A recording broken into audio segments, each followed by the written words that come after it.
सभी दोस्तों से नमस्ते। हमारे कुसुम लोकगीत चैनल पे आप लोगों का स्वागत है। सुनैना देहाती ऑफिशियल चैनल पे आप लोगों का स्वागत है। कुसुम ऑफिशियल चैनल पे आप लोगों का स्वागत है। 3 चैनल है, तीनों चैनल पे आप लोगों का स्वागत है। अब बहुत प्यारा सा शिव जी के भजन सुनाने चलाएंगे। भजन अच्छी लगे लाइक सब्सक्राइब करेंगे, कमेंट में बताएंगे। और देखा कि एन दूसर कुछ बता रहे हैं, बताओ हो का बतावत रहे कि एक किन्नर कजनी के का नाम बा हो पता नहीं का नाम है बिसर गया। अरे का नाम बा वायरल भाई है ने पचे वही के देखत रही ना बा भर हमारे मोबाइली में समय लास्ट हो गया वीडियो बनवाई थी। और देखें कब वीडियो बनवाती कचर कचर कचर कचर करे रही और आता ही ना ही रहा। अकाल सनह से प्यारा सा गीत सुनाने चले। अकाल सनह से बोलो वही नहीं करा। आज ये बहुत प्यारा सा गीत बनाई ली भाई। आज ये गीत के सुनाती हूँ। हमारे भोले बाबा के ऊंची नीची सीढ़िया हमसे चढ़लो नहीं जाई गौरा मैया। हमारे भोले बाबा के ऊंची नीची सीढ़िया हमसे चढ़लो नहीं जाई गौरा मैया। कैलाश पर्वत पे लिहल बसेरा जलवा चढ़ती जहाँ संझवा सबेरवा। कैलाश पर्वत भोला लिहल बसेरवा जलवा चढ़ती जहाँ संझवा सुबेरवा। उनके चरण अमृत तारे सारी दुनिया। उनके चरण अमृत तारे सारी दुनिया। हमसे चढ़लो नहीं जाई गौरा मैया। हमसे चढ़लो नहीं जाई गौरा मैया।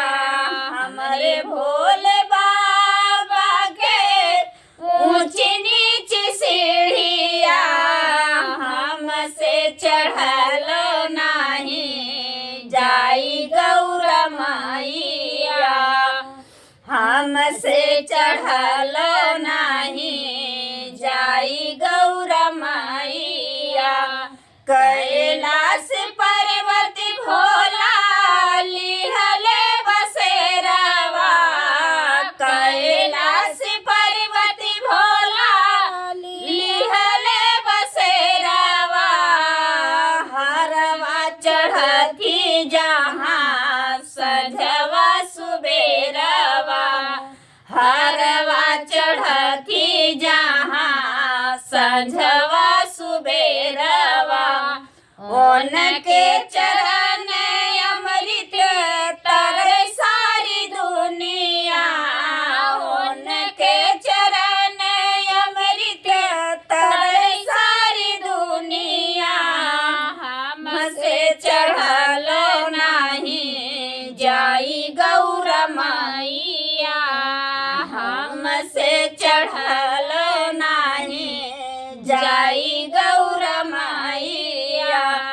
हमारे भोले बाबा के ऊंची नीची सीढ़िया हमसे चढ़लो नहीं जाई गौरा मैया। हमसे चढ़ल नहीं जाई गौरा मैया। कैलाश पर्वत भोला लिहल बसेरवा।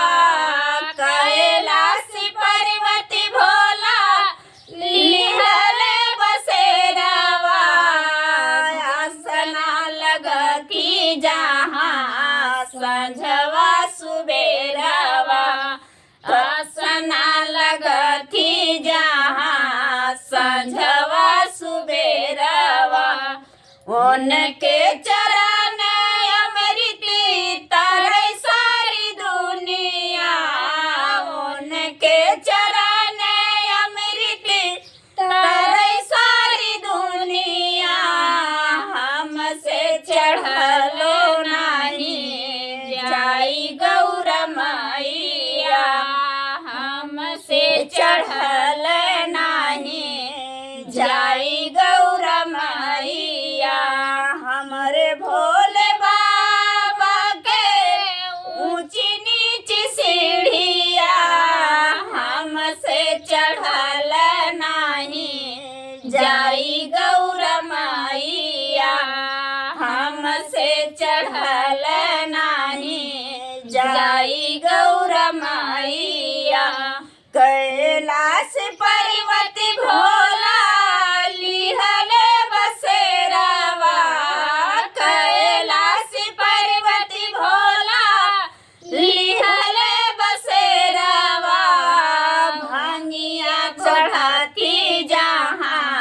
संझवा सुबेरवा भांगिया चढ़ती जहाँ संझवा सुबेरवा उनके चरण अमृत